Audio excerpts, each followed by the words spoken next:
Assalamualaikum warahmatullahi wabarakatuh. Sahabat yang berhati lembut dan penuh semangat, masih bersama kisah inspiratif dari Al-Ula, kota kuno yang pernah menjadi saksi perjalanan umat-umat terdahulu. Setelah kita mengenal kota ini di bab pertama, kini saatnya kita menyelami kisah seorang nabi mulia yang lahir dari tengah kaumnya sendiri. Nabi Syalih alaihi salam. Pernah nggak kamu bayangin, hidup di sebuah negeri yang indah dan maju, tapi masyarakatnya mulai lupa bersyukur?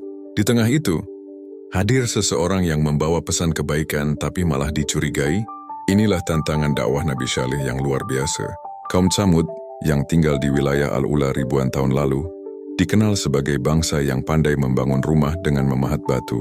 Mereka hidup nyaman dan makmur, tapi lama-lama kemewahan membuat mereka lupa untuk bersyukur dan hidup sesuai petunjuk Allah. Nabi Syalih diutus untuk mengingatkan mereka. Dengan bahasa yang lembut dan penuh kasih, beliau mengajak mereka kembali kepada jalan yang lurus. Beliau menyampaikan pesan bahwa segala nikmat yang mereka miliki berasal dari Sang Pencipta. Namun sebagian besar dari mereka tidak percaya begitu saja. Mereka meminta bukti yang nyata. Maka Allah memberi mereka tanda berupa seekor hewan istimewa yang muncul dari tempat yang tidak biasa. Hewan itu menjadi simbol ujian bagi hati mereka. Nabi Syalih pun berkata, "Ini adalah tanda dari Allah. Perlakukanlah ia dengan baik. Ini adalah amanah." Selama beberapa waktu, sebagian dari mereka menerima kehadiran tanda itu.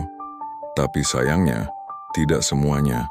Sebagian mulai merasa terusik dan akhirnya, mereka mengambil tindakan yang tidak sesuai dengan pesan yang telah disampaikan.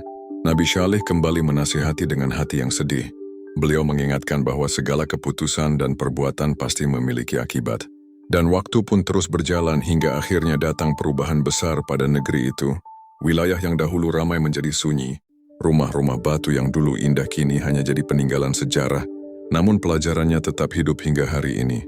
Sahabatku, kisah ini adalah pelajaran tentang amanah, kesabaran, dan bagaimana kita menyikapi tanda-tanda dari Allah.